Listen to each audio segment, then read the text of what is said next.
Okay, today I'm in Ipswich with Darren Bird, otherwise known as Birdie, the racing cartoonist artist. Hello Darren, thanks very much for agreeing to talk to us today. Yeah, pleasure. Now, you were telling me before we started the interview that you started off being a racing fan and you've concentrated on the racing with your drawings, but it's actually taken you right into the heart of racing that people would be quite envious of. Yeah, I mean, as I say, it seems to have flown by, but it's probably 2013 when it all started. But right up to this year, I mean, one of the highlights was going over across to Ireland to Ferry House in the Irish Grand National. So how did that come about? Basically an email, as I say, through everything else I've done over the last few years. Ferry House contacted me and said, would I be willing to come across to do a bit of a mural and almost to play it by ear, really, almost a free rein, pardon the pun. But it was just fantastic. From the minute I stepped off the plane, took some pens and some paints with me, arrived at Ferry House. Weather wasn't great, but you're never going to go to Ireland and moan about the weather. So just to be there and to actually soak up the atmosphere was fantastic. And so when did you say you started this? 2013, I think the first birdie went out. Okay, so it seems like you've been around forever. I had to ask because I thought it must be 2003. So how did this sort of start? Well, obviously, I mean, I've probably made it known that everything I've done today has all been done around a day job as a graphic designer.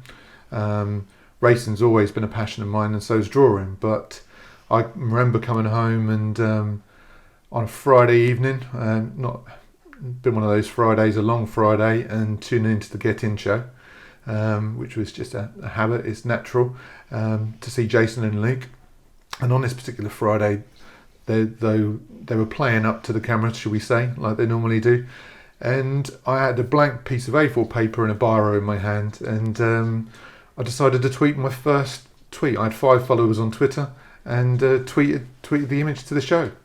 And what did Luke and Jason say about it? Well, the thing was, they went to an advert break after I tweeted, and I thought nothing's going to come of this. I didn't expect anything to come of this.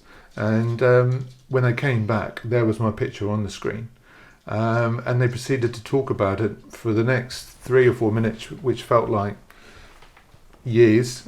Called all the family in to look at my picture, Dad's pictures on the TV. And they were in hysterics, absolute hysterics. And the smile it put on my face, honesty, to suddenly be, if you like, an unknown artist or this, that and the other, on a racing channel, that feeling was second to none. So were you a racing fan before you were an artist, or the other way around? Oh, I've been drawing for as long as I can remember. But then going back to childhood memories of standing outside the bookies, listening to the commentary whilst I waited for my dad to come out from the 3:30 at Newmarket or whatever, peering through the chains. I like to think they're quite closely aligned. So that would have put a lot of kids off, but it didn't put you off. He wasn't in there for too long. He'd probably hate me for saying that, making him sound like a bad parent, but it's just one of those fond memories to sort of think back. I like to think I'm not that old, but I remember when there were no TVs in the bookies and there was the chain hanging down outside the door and the commentary was all over radio. But listen to some of those commentaries are the best commentaries still. So were you generally a sit-at-home racing fan, or did you used to venture off to the racecourses? Well, my dad was a postman, so he worked 6 nights a week. But I remember specifically on a Saturday morning, he would get up to watch the racing, and we'd sort of sit down and watch it together. And then from the earliest age that I could possibly sneak into the bookies, probably around 16, to have a bet, I would go with him, and that turned into a sort of a regular family. I say family; it was only myself and my dad. Trait. So we'd go on a Saturday and try and win our fortune, shall we say. So you said that you've been drawing as long as you can remember, and that your day job is a graphic designer. When did you start to concentrate your art on horse racing? Really, I was probably a hobby artist, as it were, if you like. I'd see a picture and try to replicate it in what spare time I had. Do a little bit of painting here and there with some acrylics, watercolours. But the cartoons only really came about since I tweeted that first that image, if you like. I'd always enjoyed drawing cartoons and putting a smile on people's faces.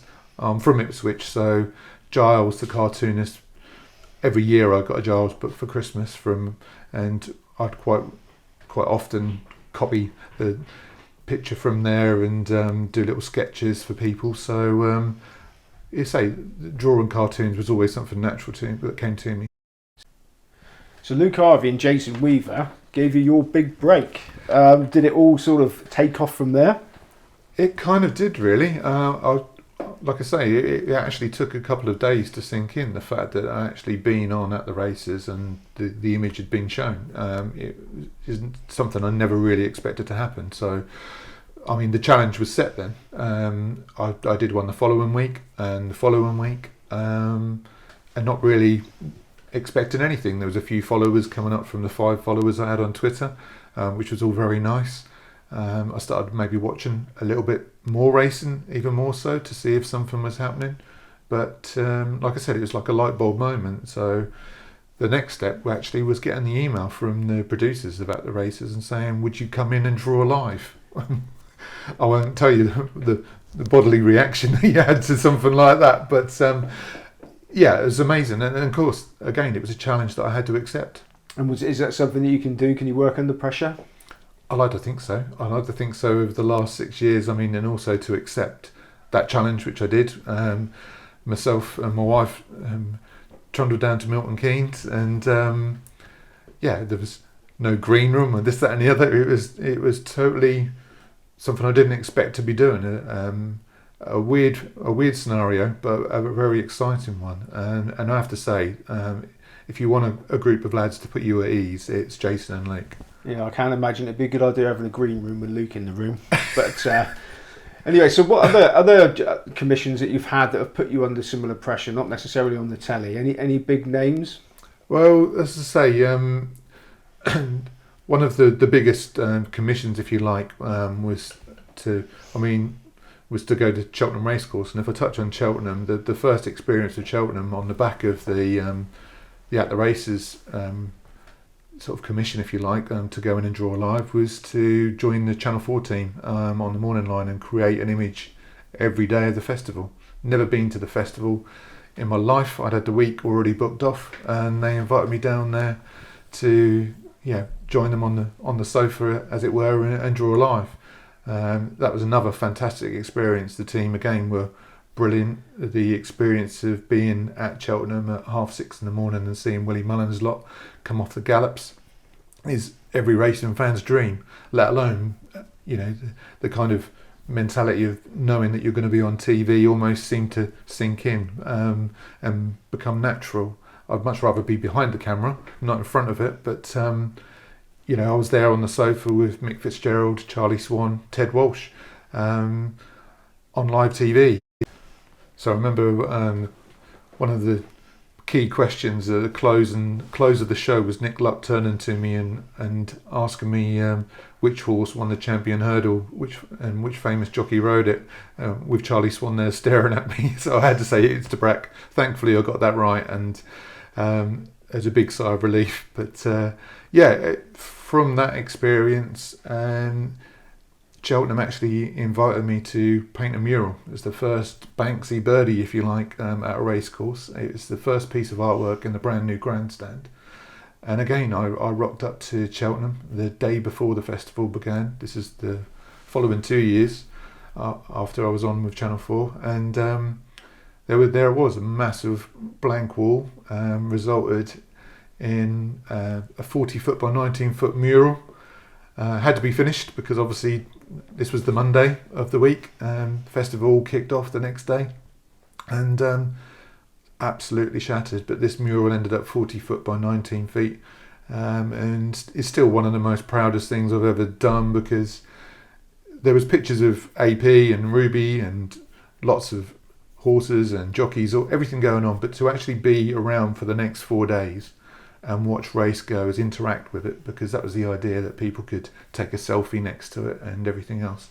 Obviously everybody's familiar now with taking selfies with jockeys and this, that and the other, but to have a piece of artwork at a race course and actually just to sit back quietly with my coat and my cap in the corner and me half a Guinness and to watch people taking photographs of it, it's just an amazing thing, really. No, that's quite a short notice to do that one day. Hardly time for the paint to dry. But a lot of the charm of your work is the way you put horses in a position that people know the name, in your pictures. Now, is that something that comes naturally to you? Can you just suddenly think that's the name, that's how I'm going to do it? Well, the thing is, but it's the amount of, as my family will vouch for, it's the amount of racing that I watch. I like to get the details right. Goes back to the Giles cartoons. The thing with creating a piece of art is not necessarily the main feature of the subject matter. It's what you put in the corner. It's what you put in the background. So adding little things that it's very important to me, and that's what I like to think that sort of sets it apart. I mean, just for instance, people say, why do you draw these horses with these silly big grins? Well, I enjoy what I do, and that grin, I even catch myself sometimes. I could be sat on my own and I'm starting to smile as I come up with this idea. That horse reflects the grin of enjoyment, if you like, and I'm not making it up. And honestly, it's not a sales pitch or anything like that. That's the enjoyment it gives me from creating this piece. And obviously when you see people share it, and when people come up to the races and talk to you about, oh, I love this one, or I love that one you did of, they're all still fresh in my mind. So it gives me a lot of enjoyment, and hopefully that comes through the artwork. You must be absolutely gutted sometimes. You've seen a name and you've got the picture in your head, and all it's got is a row of duck eggs. Have you got any particular one that you wish would win a race so you could do a picture of it? I couldn't begin to tell you how many different versions of Harry Angel I've drawn, bless him. And the thing is, as I say, he's such a superstar, and I've got him on my website and this, that and the other, and I'm very lucky that I now do pictures for Godolphin. And the thing with the characters in racing, equine and human, is they provide me with as much inspiration on a daily basis as any artist could wish for. I can sit in my room here and it can be chucking it down with rain. I can be following racing at Belmont Park, and there's a story to be had everywhere. So I like to think I'm happy to draw a Group 1 winner or something that's running at Wolverhampton. Ultimately, everybody, every horse has got an owner. Every horse has got somebody cheering and rooting for it. So that's part of the passion. That's part of the inspiration, if you like. You talk about colourful characters. Are you just as happy drawing racing personalities as you are the equine stars? Very happy. I think as long as you capture the image in the right way. I've never been the sort of person to do. I know they call them caricatures. They're more like portraits with larger heads on top of smaller cartoon bodies. I'd hate to think that I'd done somebody an injustice with any of my caricatures, if you like. But that's why I make the cartoon of the horse. Again, it's just as much about them. Now, are you interested in punting? With Star Sports being a bookmaker, are you interested in having a bet? Oh, definitely. Like I said, from as early as time I could sneak into a bookies, I'd be sat there with my dad trying to win my fortune. Needless to say, I'm glad I've taken up the artwork, but I'm not a very successful punter. On good days, when you get 3 out of 4 or 4 out of 4, touch wood, there's been a couple of those, but I've never won a fortune, because there's an element of risk, like with anything. But I like to think I'm a safe punter. I'm prepared to go with the flow. I like to select a horse and sometimes play a little bit of Russian roulette, watch it a few times, and then have a bet on it. For me, punting's part of the racing. My sort of gambling sometimes is to draw a picture before the race. I'm known for drawing pictures very quickly, which I can do, but sometimes there's been a fair bit of prep work before it. So when it does cross the line, it's just as good as having a tenner on the nose, if you like. You get it out there, and that's when you get the retweets, and I think that's how my work is spread. But yeah, I do like a bet. I don't bet as often as I used to, mainly because it's all about time to do.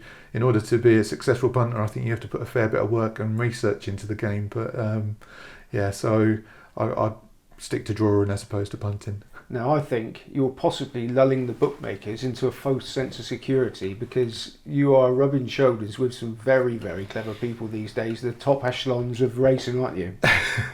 Have you had your card marked? No. I mean, again, I have to say, from somebody who is an outsider to racing, and like I say, a total outsider, the reception I've had from trainers, jockeys, owners, so accommodating and so nice to talk to.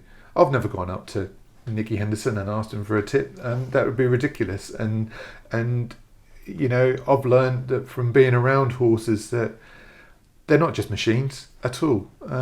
So I like to think over the 6 years I've developed so much respect for the hard graft it takes to not only get a horse to the race course, and just the enthusiasm and the care and everything else that goes into owning a horse. I mean, I'd certainly, if I was ever really successful from a race and artwork point of view, my dream is to have a Birdie Syndicate one day, just so that I can follow that horse around and be passionate about the share or the half a leg I have in that. And I say, doesn't mean I won't have more money on it when I think there's going to be a good day, but going around race courses asking for tips, I think you bet with your eyes and not so much your ears, and I think that's something that is a lot to be said for.